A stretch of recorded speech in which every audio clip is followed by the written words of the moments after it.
valeurs de paix, de tolérance et de fraternité. Il est plus que nécessaire de rétablir l'ordre des choses. Alors, qui sont-ils?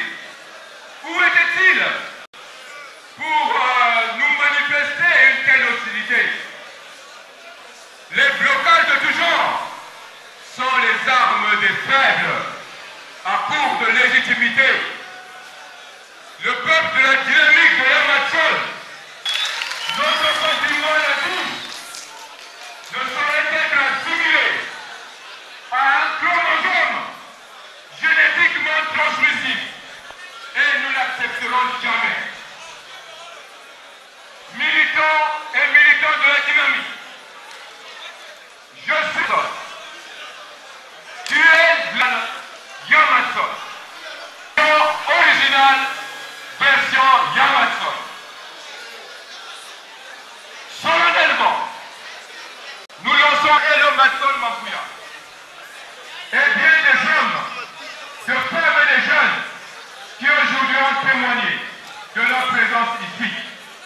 Ils sont nombreux également, cette foule anonyme, à travers tout le pays, du nord au sud, de l'est à l'ouest, afin de regarder le bon grain de l'ivraie au peuple de MCDD, au peuple de Yamatsol, que tous ceux qui ne font pas partie de la Renaissance, ils peuvent nous rejoindre et la dynamique vaincra.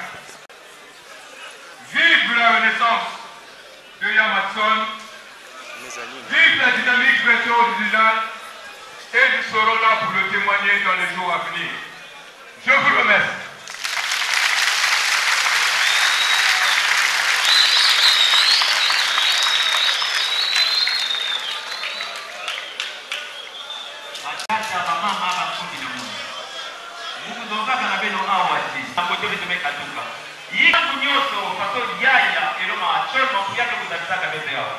Vérité,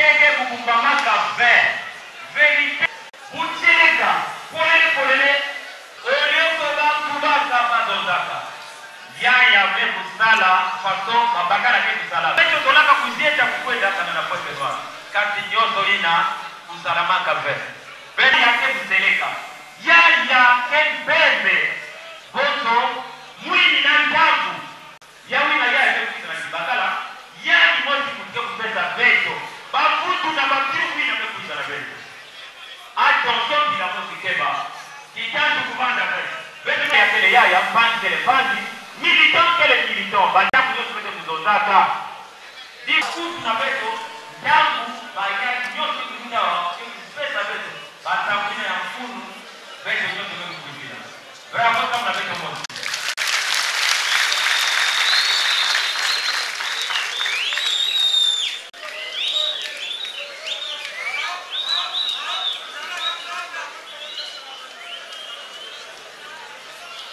Se met en position, ça sera bientôt.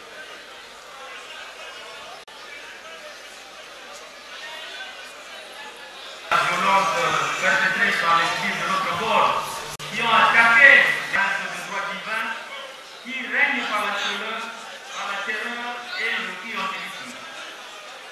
En partant d'ici, soyons chacun d'entre nous les messagers du nouvel espoir suscité par la fête du 21 décembre de notre frère Hello Mafouya Matson.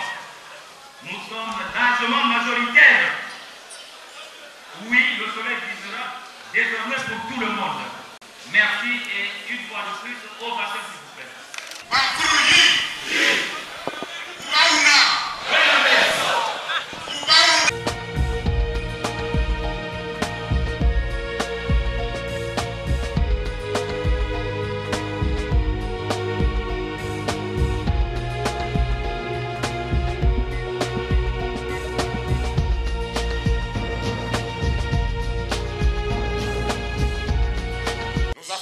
À l'époque, aux amis de l'UPADS, que la majorité avait changé à l'Assemblée nationale.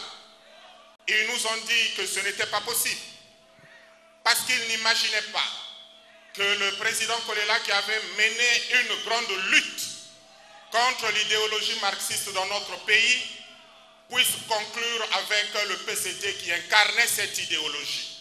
Or, il se trouve qu'ils avaient tout simplement oublié qu'en décembre 1990, le PCT, dans cette même salle, avait tenu un congrès extraordinaire au cours duquel il avait décidé d'abandonner l'idéologie marxiste-léniniste comme idéologie d'État et comme idéologie référentielle du PCT. À partir de ce moment-là, tout élément de contradiction et d'opposition était tombé et toutes les options étaient ouvertes. Donc, au moment où il y a eu le premier tour de l'élection présidentielle, beaucoup ne le savent certainement pas, juste après la proclamation, le président Kolela s'était rendu chez le président Denis Sassou Nguesso à la résidence du Plateau à l'époque pour aller lui demander son soutien pour le second tour. Et le PCT, après concertation, avait choisi de soutenir le président Lissouba, ce qui est normal en démocratie. Malheureusement, après la victoire, ils ne se sont plus accordés. Et donc, le PCT s'est rabattu vers nous, de même que l'UPADS, pour constituer la majorité à l'Assemblée nationale. À l'époque, le président Kolela nous avait tous dit que c'était très bien, mais que si nous concluions avec l'UPADS, cela devait entraîner la division du pays en deux. Il avait donc choisi que nous puissions conclure avec le PCT cette alliance que nous avions appelée le socle de l'unité nationale. Et ça se passe en septembre 1992. Demandez au président Lissouba, à l'époque, en conformité avec l'article 75 de la Constitution du 15 mars 1992, de nommer le Premier ministre au sein de la nouvelle majorité. Il choisit simplement la dissolution de l'Assemblée nationale. Nous avions fait constater que cela n'était pas conforme à la Constitution et nous avons tenu ici au boulevard des Armées. J'avais parlé ce jour-là au nom des jeunesses de l'Alliance URD-PCT apparentée, précédant en cela le président Denis Sassou Nguesso et le président Bernard Kolela. Ici au boulevard des Armées, le samedi 28 novembre 1992. Grand meeting, s'il en était le plus grand que l'histoire du pays n'avait jamais connu. Ce jour-là, on était plus de 500 000. Et si nous étions des poutistes, c'est sûr qu'on mettait un terme au régime du président Lissouba. Mais le président Kolela, prenant la parole, nous avait demandé d'observer le calme et de rentrer dans la paix et le calme dans nos maisons. Que les consignes allaient effectivement tomber. Et ces consignes tombèrent le dimanche 29 novembre autour de 17 h, qui nous demandait de nous organiser pour la marche pacifique qui devait avoir lieu le lundi 30 novembre 1992. Et le lundi 30 novembre 1992, on était effectivement très nombreux dans les rues. Et ce jour-là, ça s'était mal passé. Je ne veux pas réveiller les mauvais souvenirs. Par contre, l'armée, en tout cas le haut commandement de l'armée, décida à l'époque de convoquer l'ensemble de la classe politique ici au Palais des Congrès, et ça se passe le jeudi 3 décembre 1992. Ce jour-là, l'armée dit à l'ensemble de la classe politique que si vous n'avez pas la solution, l'armée prendra ses responsabilités. Autour de 23 h ici, on avait la solution, on a dit, on met en place un gouvernement d'union, mais 60% pour l'alliance URD-PCT apparentée, c'est-à-dire nous, et 40% pour la mouvance présidentielle, et on décida de la tenue des élections législatives anticipées. Ces élections eurent effectivement lieu pour le premier tour le 22 mai 1993. Le vendredi 4 juin 1993, nous avons décidé, puisque nous contestions la régularité de ces élections, de tenir un autre meeting URD-PCT apparenté ici au boulevard des Armées. Je prie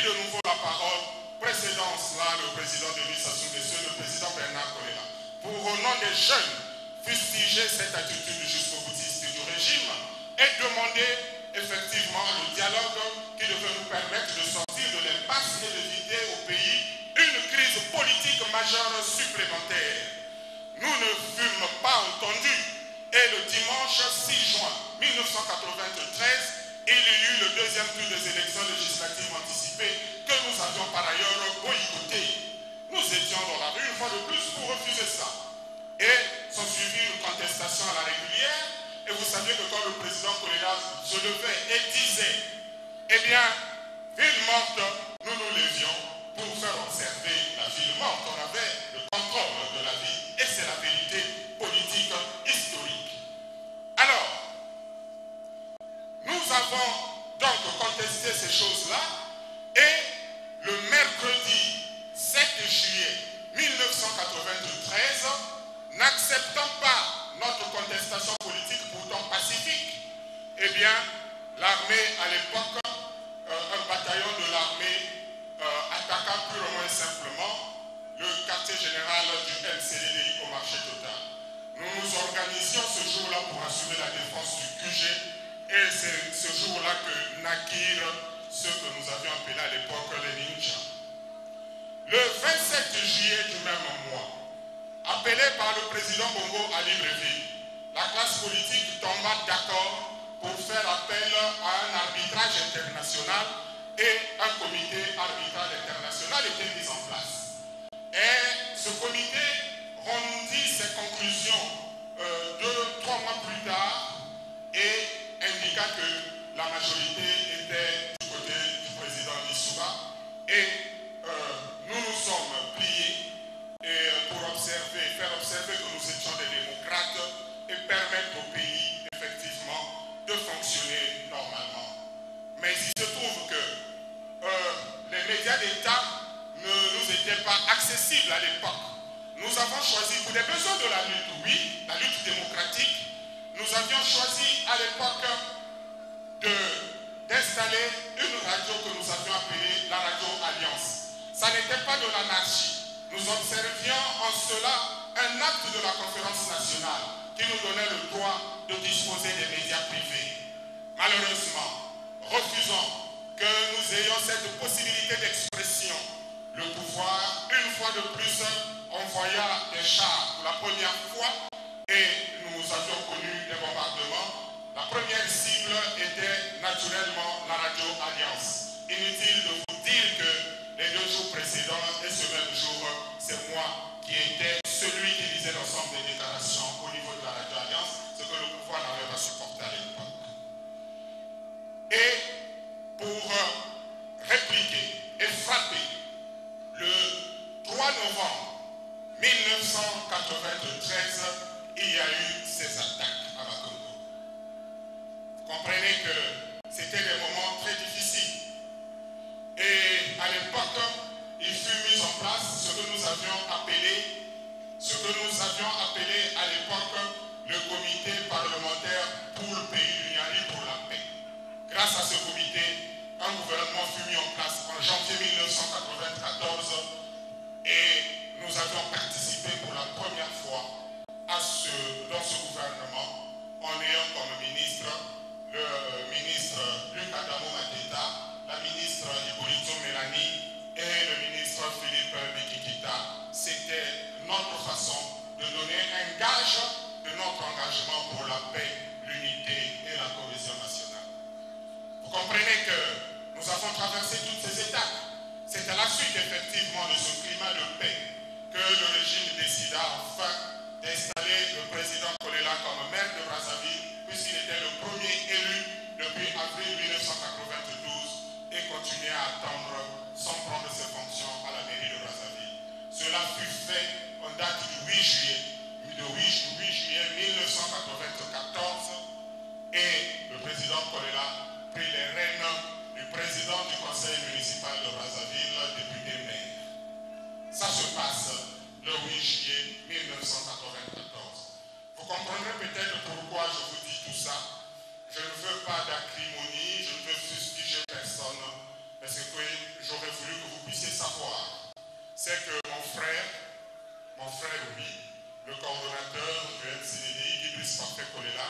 n'arriva à Brazzaville que fin septembre 1994 pour la première fois, c'est-à-dire 2 mois après que nous ayons installé le président Bernard Kolela à la mairie de Brazzaville. Il faut le savoir, ça c'est l'histoire.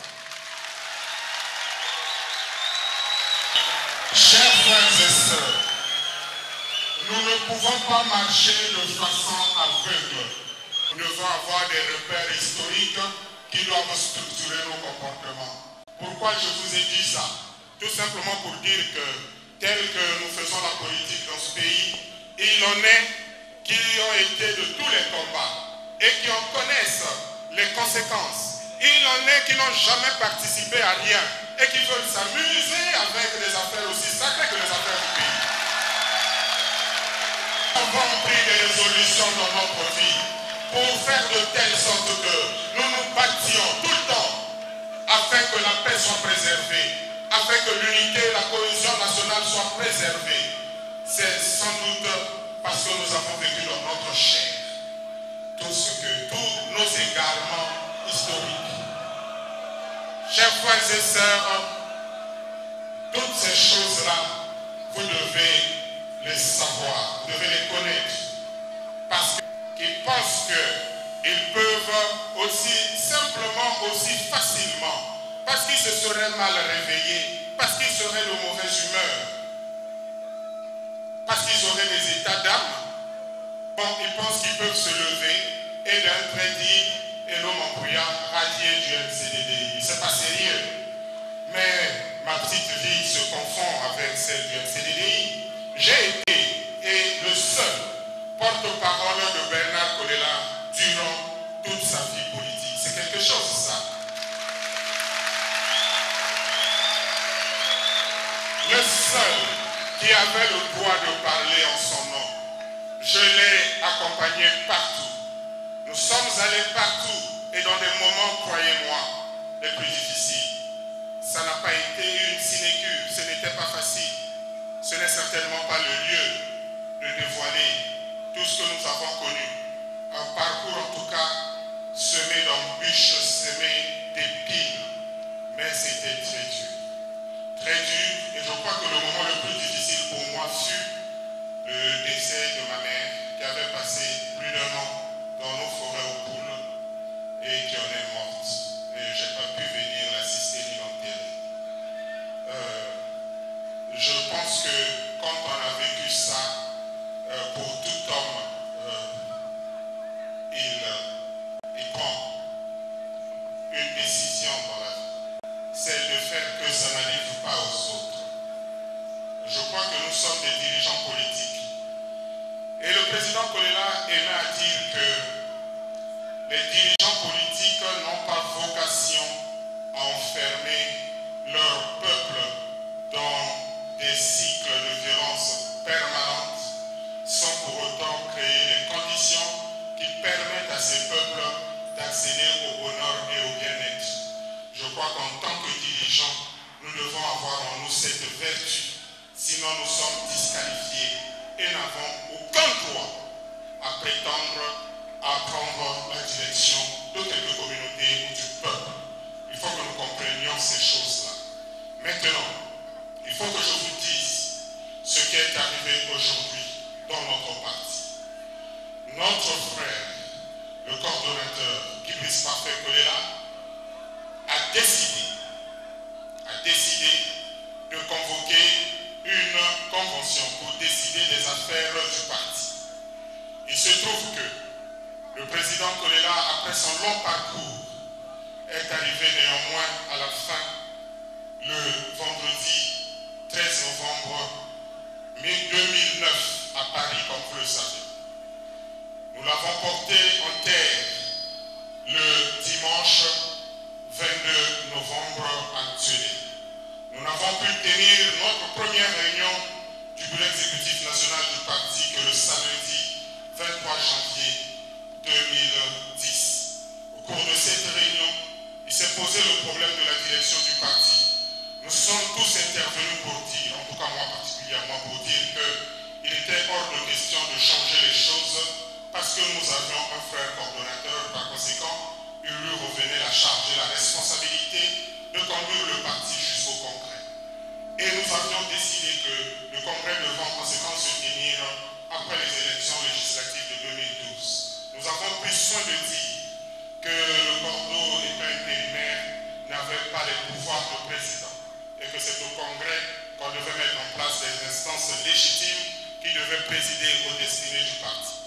Malheureusement, et contrairement à cet engagement collectif au niveau du bureau exécutif national, le moment venu, le frère a choisi la convention. C'est quoi la convention? Parce que beaucoup de nos militants ne comprennent pas et n'arrivent pas à faire la différence entre la convention et le congrès.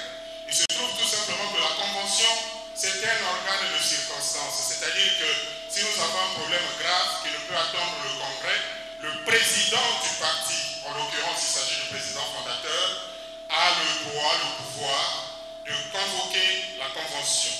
Et il n'y a que quelques personnalités du parti choisies en fonction de leur qualité qui participent à la convention. Donc, la convention est un organe sous-représentatif parce que tout le monde n'y est pas. Et à la convention, ce n'est pas les militants qui choisissent, mais c'est les dirigeants eux-mêmes qui font des choix. Alors qu'au congrès, nous y allons tous. Vous êtes représentés et c'est vous qui opérez tous les choix. C'est pour ça que le congrès est l'organe suprême du parti. Or, il se trouve que depuis le jeudi 3 août 1989, date de la fondation du MCDDI, jusqu'au vendredi 13 novembre 2009, date du départ du président fondateur, le MCDDI n'avait pas réussi à tenir son congrès. Par conséquent, les actes relevant du congrès, les actes que le président Kolela prenait étaient des actes qui avaient valeur d'actes pris au congrès en raison des pouvoirs spécifiques historiquement justifiés qui lui revenaient.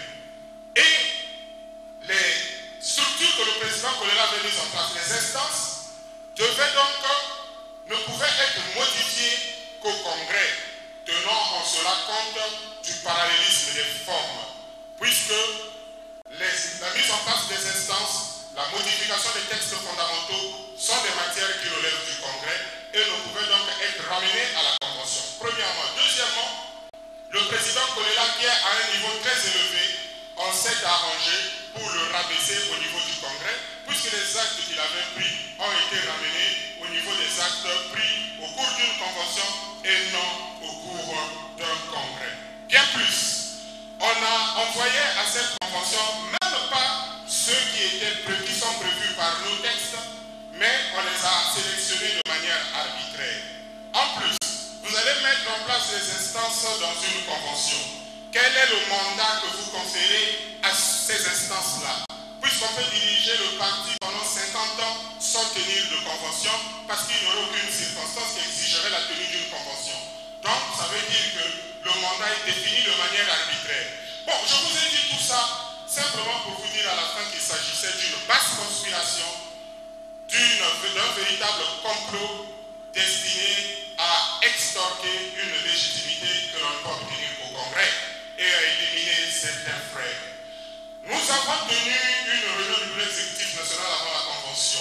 Au cours de cette réunion, mettant en avant tous les éléments que je viens de vous exposer, j'ai invité le frère coordonnateur à reculer. Je lui ai demandé pardon 3 fois devant tout le monde. Je me suis habillé, je me suis revêtu de mon humilité, de ma modestie, parce que quoi qu'on dise, je suis le petit frère. J'ai dit, ne faisons pas ça, restons unis, parce que nous n'avons pas intérêt à nous diviser. Mais tel que tu nous conduis, tu nous amènes vers un abîme sans fond. Je te dis que le MCDDI n'est pas une génération spontanée, mais c'est le fruit de l'histoire du combat d'un homme qui, durant 27 ans, s'est battu presque de façon solitaire, qui a souffert physiquement, moralement, spirituellement, mais qui, heureusement, a fini par réussir. Le MCDDI a donc vocation à être le creuset de la démocratie. Il n'appartient à personne parmi nous d'orchestrer un quelconque torpillage, une quelconque destruction de la démocratie. Or, en marchant sur nos textes, tu détruis la démocratie. Et je ne peux pas t'accompagner dans cette voie parce que tu détruis ce que nous avons de plus cher, ce qui constitue notre raison d'être, notre raison d'exister en tant que parti. Je ne suis pas d'accord. Voilà donc ce qui s'est passé. C'est pour cela que le vendredi 21 décembre, on a fini la réunion autour de 18h30. J'ai juste eu le temps de rédiger mon texte et de courir à la télévision pour vous lancer cet appel. cet appel à revenir aux sources, cet appel pour que nous puissions nous donner la main en vue de la renaissance de ce qui nous avait mis ensemble, de ce qui nous avait tant enthousiasmé, de ce qui nous avait fait rêver, de ce qui nous avait fait bercer d'espoir et d'espérance. C'était ce parti tant aimé par le président fondateur, qui lui exaltait de grandes valeurs d'amour fraternel, le sens de la famille élargie, la solidarité, l'amitié, l'honnêteté, le sens du partage. Voilà ce qu'il nous enseignait lui-même. Il ne nous avait pas enseigné la division, il ne nous avait pas enseigné la discrimination, il ne nous avait enseigné ni la haine, ni la jalousie, ni le mépris. D'où vient-il qu'aujourd'hui, avec son départ, on entre dans une valse de mépris, de haine, de jalousie, de refus de l'autre, alors que nous devrions mettre ensemble nos génies pour que nous puissions produire le meilleur et que nous puissions aller de l'avant. Qu'est-ce qui s'est passé entre-temps? Qu'est-ce qui prend les uns et les autres pour qu'on en arrive là? J'ai dit par ailleurs au frère Cordeau que je ne lui disputais pas la position de chef du parti, parce que est-ce que j'avais intérêt à le faire et pour quel but, pour quel objectif? Je lui ai dit que je n'en avais pas besoin et qu'il n'avait rien à redouter. Par conséquent, on n'avait qu'à respecter nos textes et à aller au Congrès pour qu'il se revête de la légitimité dont il rêvait tant et qu'il puisse se permettre en ce moment-là d'imprimer l'orientation, le rythme, mais dans le respect strict, là aussi, des recommandations qui auraient pu être arrêtées au Congrès du parti. Donc, vous comprenez que je ne pouvais pas, en tant que disciple de Bernard Kolela, en tant que fils spirituel, je ne pouvais pas accepter qu'on marche sur l'œuvre de mon maître. Je l'ai refusé.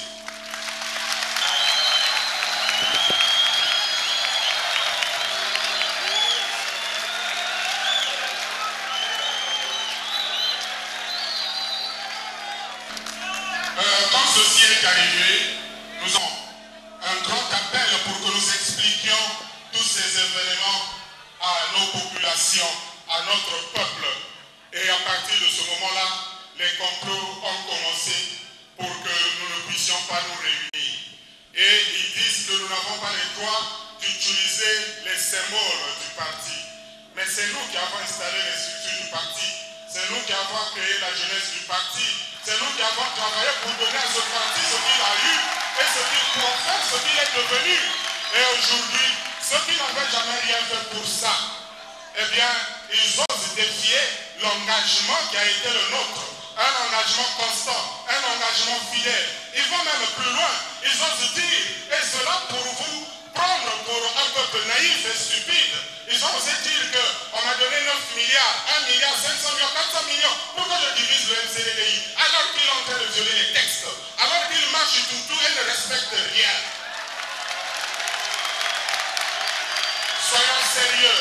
Ne vous laissez pas entraîner dans ce mensonge grossier et grotesque. Vous savez qu'il a même dit pire. Je vais vous le dire, moi je ne le cache pas.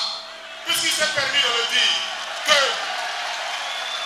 il s'est permis de dire que Elom Ampouya a empoisonné le président Kolela. Moi, il me traite d'assassin du président Kolela. Quand moi j'étais avec le président dans la difficulté, lui il n'était pas là. Il n'était jamais là. Il n'a participé à rien, il n'a rien fait. Alors, nous n'aimons pas, nous n'allons pas nous étendre là-dessus. Nous considérons tout simplement que c'est des absurdités et nous avons confiance en vous. Nous savons que vous n'allez pas vous laisser prendre par de telles énormités. Je dis aussi, ici devant vous, que la tendance à réactiver les réseaux, la ninja, il faut arrêter ça. Le président Kolela nous avait dit, en tout cas moi il avait dit, quelle que soit la stratégie politique que tu adopteras mon fils, quelles que soient les difficultés, quelle que soit la situation, n'ose jamais constituer et entretenir des groupes armés. Parce qu'à un moment, ces groupes échappent au contrôle et peuvent être à l'origine des tragédies et des drames. Mais qu'est-ce qu'il leur prend aujourd'hui pour reconstituer ça? Ils veulent se battre contre qui? Ils veulent tuer qui? C'est quoi cette manifestation de la violence que nous avons à jamais rejetée très loin derrière nous?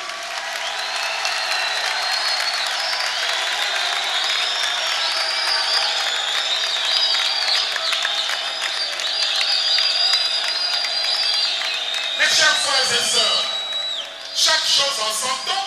Je comprends parfaitement que si on réactive ça, c'est parce que hier on n'était pas là et qu'on n'a pas subi cela dans sa chair.